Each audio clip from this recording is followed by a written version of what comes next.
A Secretaria de Mudança do Clima, ela é responsável, no geral, pela coordenação da Política Nacional de Mudança do Clima, que é absolutamente transversal, integra ações de vários órgãos da administração federal, mas também diálogo com estados, municípios, muita interação com o setor privado e sociedade civil. A gente tem uma área, um departamento dedicado ao tema da adaptação à mudança do clima, que é como setores econômicos, setores sociais, especialmente os mais vulnerabilizados, e também em termos ambientais, né, como a gente promove, né, uma adaptação, uma redução da resiliência aos impactos da mudança do clima que já estão sendo vivenciados. Adaptação. Outra área muito importante é mitigação. Mitigar a mudança do clima é reduzir emissões de gás de efeito estufa. Tem um departamento para isso, que está dedicado a isso, e que olha para como a gente vai atingir as metas que o país já assumiu nesse campo. E também, associado a isso, esse departamento cuida de financiamento climático, que é uma agenda muito interessante, onde hoje houve muito avanço nesses anos, de como a gente mobiliza recurso para as ações de mitigação e adaptação. Uma área que cuida de governança climática, o Comitê Interministerial, que envolve 23 ministros e que é presidido pela Casa Civil, as câmaras de participação da sociedade, do setor acadêmico, estados e municípios, e a coordenação do diálogo governamental. Tem ainda um departamento que cuida de instrumentos de mercado de carbono, e que articula as agendas associadas a esse tema no âmbito do MMA. E, por fim, a gente ainda tem uma área dedicada ao oceano, clima e oceano, porque identificou-se que é um tema muito central e que para o qual tinha pouca atenção. Um destaque foi o nosso trabalho no Plano Clima, né, como órgão de coordenação e orientação técnica de trabalho, junto com a Casa Civil, junto com o Ministério de Ciência e Tecnologia, uma agenda que resultou em planos de implementação dos compromissos brasileiros, tanto para reduzir emissões, por meio de 8 planos setoriais, como para promover a adaptação à mudança do clima em 16 agendas, planos setoriais e temáticos, com participação de pelo menos 25 ministérios. E isso traduzindo em metas, ações, prazos, etc., para essas várias agendas. Então, de forma muito sintética, a gente tem questões que vão e que se integram, na verdade, a agenda da política social, isso, saúde, agenda de segurança alimentar e nutricional, e o próprio endereçamento de temas relacionados a vulnerabilidades socioeconômicas e desigualdades, a questão racial, atenção a povos indígenas, povos e comunidades tradicionais, até, de outro lado, agendas que relacionam a infraestrutura, energia, transportes, ao desenvolvimento urbano, e a questão das cidades agropecuárias. Então, de fato, é um desafio, mas tem sido um trabalho bem legal. Eu acho que fica claro esse caráter, né,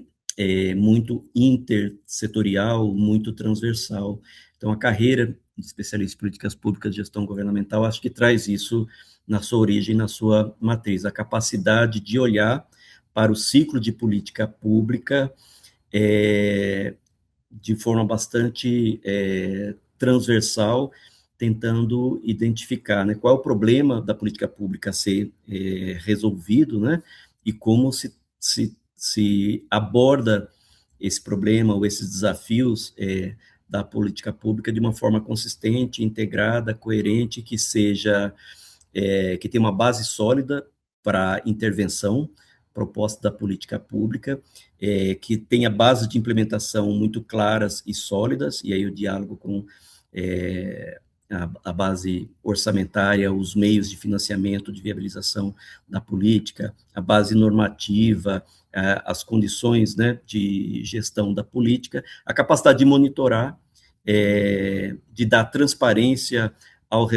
resultados e de fazer interações, não só entre os órgãos públicos, mas com o setor privado e sociedade civil. Ou seja, esse olhar e esse, né, mandato que tem a carreira de olhar de forma estrutural para as políticas públicas, para suas bases de sustentação, para sua perenidade ao longo do tempo, acho que são elementos fundamentais para uma agenda como essa da mudança do clima, que além de ser transversal, é uma agenda de longo prazo, é uma agenda que extrapola em muito uma ação ambiental estrito sensu, ela interage com a forma de operar dos setores econômicos, com a forma como se planeja, implementa e opera a infraestrutura do país, a forma como a gente olha para desigualdades que são históricas e que que podem ser potencializadas caso a gente não enderece os desafios dos impactos da mudança do clima, ou seja, acho que a carreira reúne as pessoas da carreira que têm diversas formações, mas que entram com esse instrumental de operar política pública, tem um papel fundamental para dar coerência, consistência e perenidade para uma agenda tão diversa e tão complexa, né? Acho que é importante fazer essa vinculação, né, de que a gente trata de um problema, que é a mudança do clima, que é um problema que se manifesta, né, em termos ambientais, por uma alteração do funcionamento, né, do sistema climático, mas que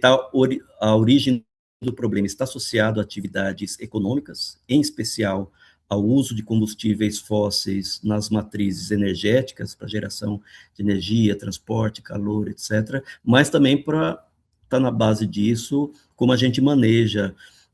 vegetação nativa, uso do solo e etc., né? Então, é um problema ambiental com uma interface econômica e também com uma interface, né, social do ponto de vista dos seus impactos, e também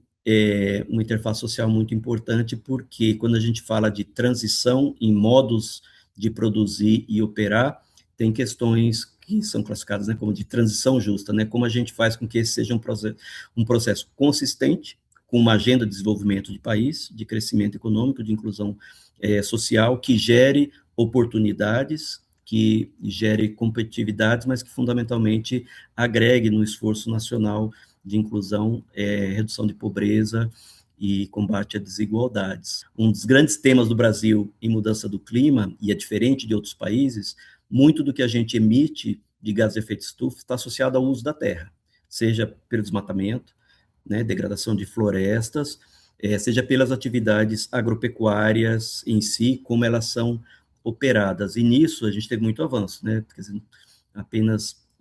nos primeiros 3 anos, uma redução de desmatamento da ordem de 50% na Amazônia, também nos demais biomas, aí na ordem dos 30%, 32%. Notícias recentes agora de que este ano a gente avança reduzindo ainda mais o desmatamento da Mata Atlântica em todos os biomas. Isso é uma agenda que tem vários benefícios, além de climáticos, e para dar uma dimensão de números, né? Quando a gente fala que reduz desmatamento nessa proporção, nesse período, isso equivale a dizer que, muito provavelmente, a gente vai ter os números oficiais ainda, mas algo em torno de 400 milhões de toneladas de carbono equivalente deixaram de ser emitidas só por esse esforço, né, de manter vegetação nativa. Mas, como eu falei, é uma agenda ampla, intersetorial, que envolve mudanças e melhorias de ganho de eficiência no setor agropecuário, o avanço na agenda dos renováveis, na redução do uso de combustíveis fósseis nos vários setores de transporte e mobilidade, também na nossa matriz energética, ganho de eficiência industrial. Então, para cada uma dessas áreas e agendas, tem ações e também tem avanços e ganhos. E, por fim, embora a gente esteja falando, né, de um tema ambiental, é uma agenda conectada com inovação. Boa parte, quando a gente vê o debate internacional de mudança do clima, é como a gente inova em processo. Também está muito conectado com uma agenda de pesquisa, desenvolvimento e disseminação de tecnologias. Então, áreas totalmente novas ou que passam a se expandir agora, como toda a agenda de bioeconomia e de sociobioeconomia, a substituição de combustíveis fósseis por uma nova geração de biocombustíveis e combustíveis sintéticos. São todas agendas de ganho ambiental associado ao clima, mas que são também agendas de desenvolvimento tecnológico, econômico e de competitividade. Eu acho que é uma agenda que olha para o longo prazo, mas que requer ação e avanço rápido no curto prazo. E eu vou dividir isso em dois eixos, né? No eixo da descarbonização, o Brasil tem compromissos internacionais que já viraram também metas nacionais, por exemplo, de chegar até 2050 como um país neutro em termos de emissão de gás de efeito estufa, emissões líquidas, ou seja, tudo que for emitido vai ser compensado por alguma medida que remove carbono da atmosfera, muitas delas associadas a florestas, restauração, recuperação de florestas, mas também medidas de captura tecnológica de carbono, né? Não só um compromisso, mas cada vez mais é um fator determinante de competitividade, inserção comercial e tal. Esse é um eixo. Outro eixo, olhando para o futuro, e esse bem desafiador, é como a gente avança em termos de adaptação ao novo contexto, à nova realidade de eventos climáticos mais extremos. Adaptar a própria atividade econômica, adaptar ou promover uma agenda de educação, formação que atenda às necessidades, né, dessa nova economia e desse novo contexto, modo de operar nos vários setores. Para tudo isso, pode parecer bastante abstrato, mas esse trabalho de botar os órgãos todos na mesa, com as suas políticas públicas, e transformar isso em medida concreta, em meta, indicador, ação, com conexão orçamentária ou com fontes de financiamento, esse é o trabalho que a gente coordenou nesse período e que engajou, contou com a participação de vários colegas da carreira, inclusive, não só aqui no Ministério, mas em vários órgãos que puderam dar, talvez, uma resposta de super alta qualidade diante de um desafio tão grande como esse.